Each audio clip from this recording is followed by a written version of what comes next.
धर्म और धर्म की लड़ाई में पुराण मनीषी आचार्य कौशिक जी महाराज की कल की माफी पर पंडित संजय हरियाणा ने अपना स्टैंड क्लियर कर दिया है।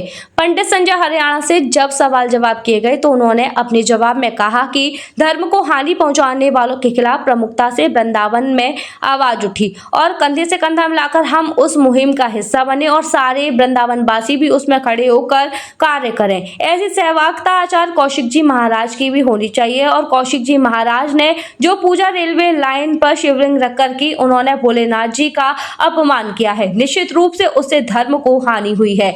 भगवान भोलेनाथ के रूप में शहर के कोतवाल भूतेश्वर महादेव उपस्थित है, वहां वह पूजा अर्चना कर माफी मांगे। और वृंदावन में गोपेश्वर महादेव के रूप में भोलेनाथ खुद उपस्थित है, वहां पूजा अर्चना कर समस्त संसार और धर्मप्रिय जनता से माफी मांगे। जो गलती और धर्म को हानि उनसे हुई है वह उसके लिए क्षमा प्रार्थी है और धर्म की लड़ाई में वह वृंदावन से सर्वप्रथम सबसे पहले खड़े होंगे। अगर कहीं भी संपूर्ण संसार में कुछ भी गलत होता है वह अपने साथियों के साथ कंधे से कंधा मिलाकर खड़े होंगे, एक संगठन बनाकर वह अगुवाई करें। उनसे अपेक्षा की गई है जहां भी हिंदुओं का शोषण हो, सनातन धर्म का अपमान हो, वह हर उस व्यक्ति के खिलाफ खड़े होंगे। कोई भी भागवताचार्य, कथावाचक, संत, महंत धर्म को हानि पहुंचा रहा है वो उससे व्यक्तिगत संबंध ना निभाकर धर्म को हानि पहुंचाने वाले लोगों के खिलाफ कार्रवाई करने की मुहिम चलाएंगे। जहां जैसी भी आवश्यकता हो, धर्म की रक्षा के लिए जो कार्य करना पड़े वह संजय हरियाणा के साथ मिलकर कंधे से कंधा मिलाकर सनातन धर्म की रक्षा के लिए कार्य करेंगे,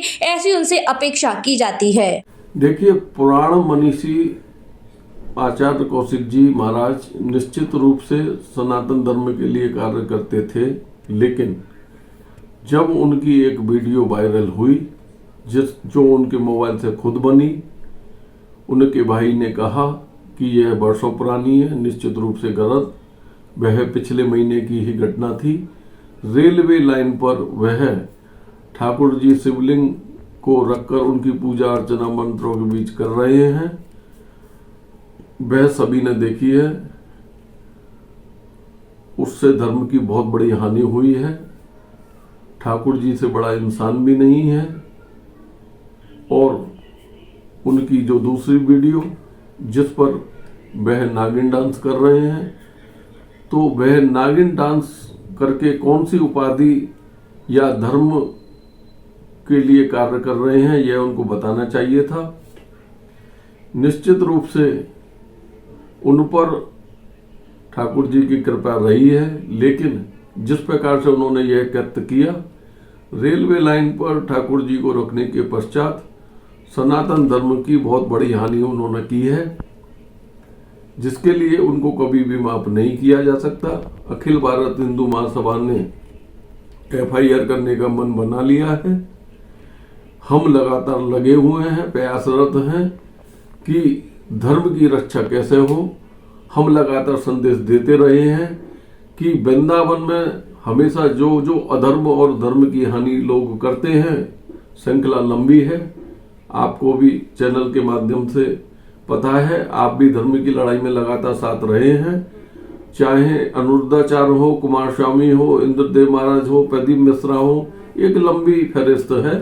यह चर्चा अगर पूर्व से जोड़ी जाए तो सैकड़ों की संख्या में होती है, लेकिन अभी अभी में 4 महीने में इस श्रृंखला ने एक तेजी पकड़ ली है, जिससे सारे संसार में जिनकी निगाहें धर्म प्रेमी जनता और धर्मपरायण जो लोग हैं उनकी निगाहें जो वैध क्षेत्र में लगी रहती है, सनातन धर्म में लगी रहती है, उसकी बहुत बड़ी हानि होती है। आज लोग कथावाचकों और भागवताचार्यों को हे की दृष्टि से देख रहे हैं, उनका अपमान कर रहे हैं, जिससे लगातार जो लोग धर्म को मानने वाले लोग हैं उनके मन में भी कहीं ना कहीं पीड़ा है, और उस पीड़ा से अखिल भारत हिंदू महासभा भी अछूती नहीं है। माफी तो मांग ली गई है, अब आगे आपका स्टैंड क्या है?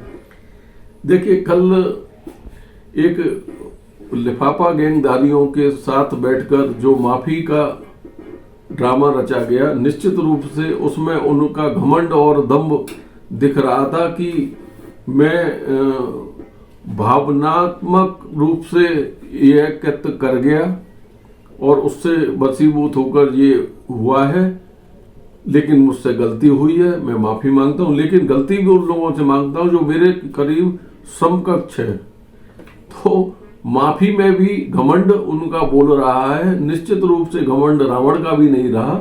मैं आपके चैनल के माध्यम से कह रहा हूं कि निश्चित रूप से हमने संदेश दिया था उनके द्वारा। प्रथम दिवस जब यह कृत्य की जानकारी सभी लोगों को हुई और अखिल भारत हिंदू महासभा ने आवाज उठाई, तो यह संदेश उनकी तरफ से भी आया कि नहीं, गलती हो गई है, और माफी मांगने के लिए उनके भाई द्वारा भी संदेश भेजा गया था किसी चैनल के माध्यम से। तभी भी हमने उनसे एक ही बात कही थी, वृंदावन में हानि हो रही है और वृंदावन में हानि करने वाले लोगों के खिलाफ वृंदावन से ही आवाज उठे। पंडित संजय हरियाणा ही क्यों आवाज उठाए? जहां गलती होती है वहां के लोग मौन क्यों धारण कर जाते हैं? क्या भागवताचार, कथाचार, साधु संत महंतों का इसमें योगदान नहीं होना चाहिए? क्या वे धर्म के विरुद्ध कार्य करने वालों के खिलाफ आवाज नहीं उठाते? इसका क्या कारण है? उनको आवाज उठानी चाहिए। हम लगातार कहते रहे हैं, अगर वह धर्म की लड़ाई में वृंदावन से धर्म के साथ खड़े होकर और यह घोषणा करें, हमने पहले भी कहा कि जिस शिवलिंग ठाकुर भोलेनाथ का आपने अपमान किया है वह सनातन धर्म का अपमान है, सनातन संस्कृति का अपमान है, जो सबसे प्राचीन संस्कृति है। गोपेश्वर महादेव मंदिर वृंदावन और मथुरा में शहर कोतवाल भूतेश्वर महादेव का प्राचीन मंदिर है। वहां निश्चित तौर पर आपको बैठकर पूजा अर्चना कर संपूर्ण जगत से और ठाकुर जी से माफी मांगनी चाहिए, मुझसे गलती हुई।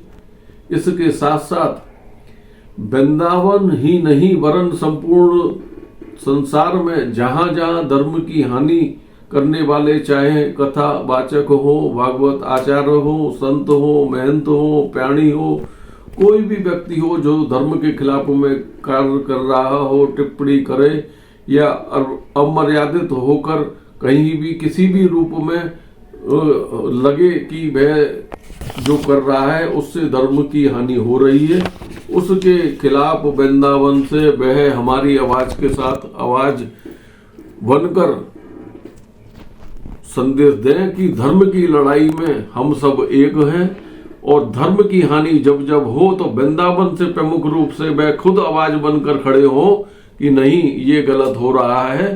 पंडित संजय हरियाणा, आप अकेले नहीं हैं, हम भी धर्म की लड़ाई में आपके साथ हैं, क्योंकि लगातार देखा जा रहा है जब जब वृंदावन से कोई विषय उठता है तो निश्चित रूप से वृंदावन वासी ही चुप हो जाते हैं। हर विषय पर वृंदावन से कोई भी आवाज बनकर उठता नहीं है। इसका क्या कारण है? इससे एक बड़ा संदेश और चला जाता है, धर्म के लोगों के जो धर्म से जुड़े हुए लोग हैं वह यह देखते हैं आशा भरी नजरों से कि कोई तो आवाज उठाए। KD medical college hospital and research centre, जहां एक की छत के नीचे ब्रजवासियों को मिलेगा संपूर्ण रोगों का इलाज, वो भी रियायती दरों पर।